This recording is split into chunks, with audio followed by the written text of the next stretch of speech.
Welcome to the Black-Liberation.Tech podcast, brought to you by Jordan Nuance LLC and hosted by Dr. Renée Jordan. This podcast is a accumulation of Dr. Jordan's dissertation work and her passion for empowering Latinas, Afro-Latinas, Black women, and girls to navigate the academic and professional worlds with confidence and success. Whether you're a mother or a guardian guiding a child through grades 6 through 12, an undergrad or grad student, someone working on a dissertation or thesis, or simply looking to carve out your niche in the career landscape, this podcast is for you. Each episode, Dr. Jordan shares her story, offers invaluable advice, and provides practical coaching to help you thrive in school, work, and beyond. Join our community on patreon.com/Black-Liberation.Tech and become a member for as low as $5 per month. As a member, you'll gain exclusive access to live recordings, impromptu academic and career coaching, and a network of like-minded individuals committed to mutual support and success. You're also welcome to follow Black-Liberation.Tech on YouTube, Instagram, Facebook, TikTok, and LinkedIn. Visit Black-Liberation.Tech for even more information on Dr. Jordan's adventure in Inglés o Español. Tune in, get inspired, and let's embark on this journey together. Welcome to Black-Liberation.Tech, where your success story begins.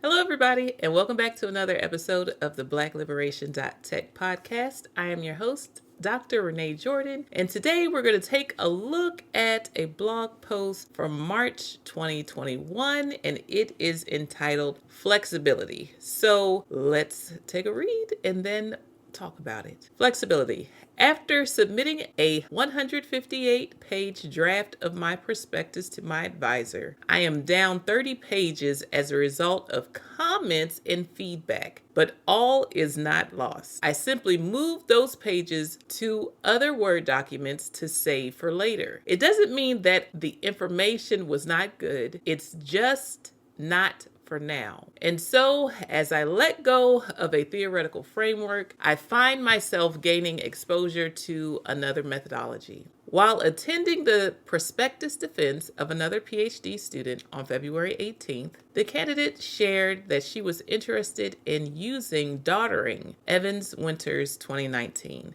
In her case study. It was the title of her prospectus, which included Black women composers, that made me curious enough to mark my calendar and attend her online defense. And it was her description of a methodology rooted in Black feminism that made me all the more curious. Things that make you go, So when I read amongst the comments and feedback from my dissertation co-chair a week later and saw a suggestion to consider humanizing research, decolonizing qualitative inquiry, I started to thumb through my repertoire. After not being inspired by what I had, I remembered daughtering, looked it up, gave it a thumb through, and saw that it talked about decolonizing knowledge. It also had a chapter called Decolonizing the Mind. Clearly, this book was another connection to something that was of timely interest to me. And so I downloaded a digital copy of the book from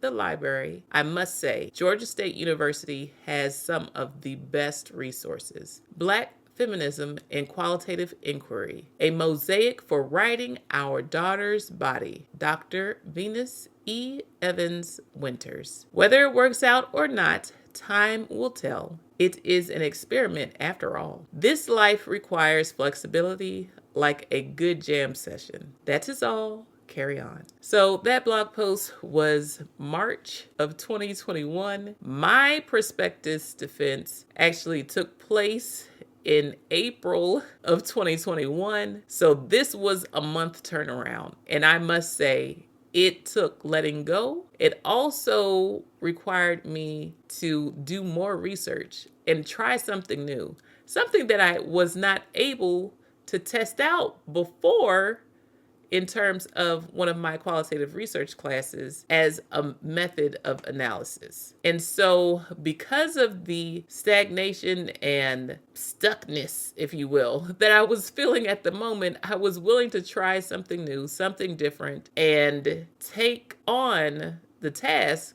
of working it out as I went. And so that worked out for me. Now, let's talk about what that blog post means and how it connects to both research and life, especially for those of us having to navigate complex academic or professional spaces. In research, flexibility can be a power tool. It allows us to adapt, adjust, and make space for new methods, ideas, or paths that may have once seemed unimportant or distant. For me, that flexibility meant shedding 30 pages of a draft, not because they weren't valuable, but because they weren't right for that time. And it doesn't mean that I gave up on them altogether. I just simply saved them for later. Sometimes that's the hardest part, accepting that not everything fits within our current framework or timeline. But what happens when you let go of one thing and make space for another? You might find yourself opening a door to something much bigger than what you initially imagined. That's what happened to me when I came across The Doddering Methodology by Dr. Venus E. Evans Winters. Her approach is rooted in Black feminism, and it piqued my curiosity as it highlighted a decolonized perspective of knowledge. Now, for those of you who might be wondering, whenever someone's talking about a decolonized perspective, they're talking about a non-Western approach. I don't know if you remember, but one of the things that made me laugh in Black Panther was when the sister looked at the man and called him a colonizer. And so this is an example of a decolonized perspective, something that was immediately relevant to the suggestions that I received about humanizing and decolonizing research in my own work. This experience reminds me of something that often comes up when we talk about technology: the need to stay flexible as we navigate an ever-changing landscape. Whether it's a shift in project, the addition of a new tool, or rethinking how we engage with a community, flexibility is a key ingredient to success. It's the same principle in our academic work. If we hold on to one way of doing things, we might miss an opportunity to evolve, experiment, and grow. And then there's the aspect of being open to experimentation. Research, like any creative process, is an experiment. You never really know where it will lead. If you did, it wouldn't be research. But it's that openness to new possibilities that can spark groundbreaking work. At the time, I did not know if doddering would be the methodology that I would ultimately use, but engaging with it allowed me to be open-minded about new ways of thinking, new ways of approaching research, new ways of data collection, data analysis, and being able to articulate my findings. I did ultimately use doddering in my final dissertation, and I'm glad that I did. It allowed me to look at my data in a way that aligned more closely with the African philosophy, Ubuntu, that I was using in my work. It also complemented the poetic transcription that I also incorporated into my case study. I love the metaphor I used in this blog post: life as a jam session. For those of you who may not know, a jam session is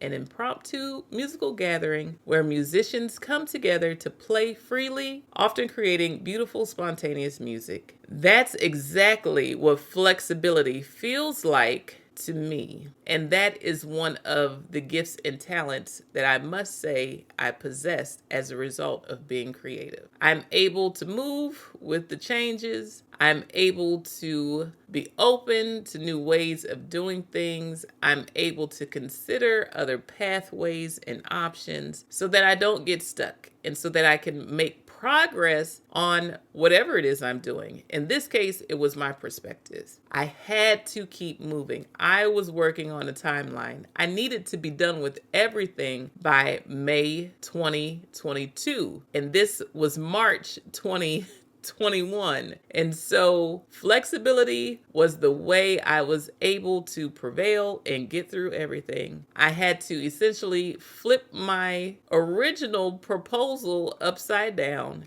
in order to make it fit the current circumstances we were under as it related to the COVID-19 pandemic and keep up with my timeline. It's like improvising with the flow of life, taking what comes and making the best of it. In a jam session, not every note may fit, but the end result can still be magical. So for those of you out there who might be feeling the weight of sticking to rigid plans, I encourage you to be a little bit more like that jam session. Let go of what no longer works. If you don't have the time to do an ethnography, it's time to let that go. See what other options are out there that will allow you to work within your time constraints, as well as the restraints that you have as it relates to data. You might want to consider multiple ways of collecting data so that you can cast your net wide, and then whatever you're able to pull in, work from that point, as opposed to sticking to something narrow. And as a result of throwing out a narrow net, you're not able to collect as much data as you intended, you wanted, or desired. Thank you for tuning in to the Black-Liberation.Tech podcast, brought to you by Jordan Nuance LLC and hosted by Dr. Renée Jordan. We hope today's episode has inspired you and provided valuable insights to help you navigate your academic and professional journey with confidence and success. Remember to like, subscribe, and share, as well as rate and review the podcast to help it become more discoverable. Whether you're guiding a child through grades 6 through 12, tackling undergraduate or graduate studies, working on a dissertation or thesis, or exploring your career options, this podcast is here to support you every step of the way. Join our community on patreon.com/Black-Liberation.Tech and become a member for as low as $5 per month. As a member, you'll enjoy exclusive access to live recordings, impromptu academic and career coaching, and a network of like-minded individuals committed to mutual support and success. Don't forget to follow Black-Liberation.Tech on YouTube, Instagram, Facebook, TikTok, and LinkedIn. Visit Black-Liberation.Tech for even more information on Dr. Jordan's adventures, available in both English and Spanish. Stay inspired, stay empowered, and keep moving forward. Until next time, take care. Bye-bye.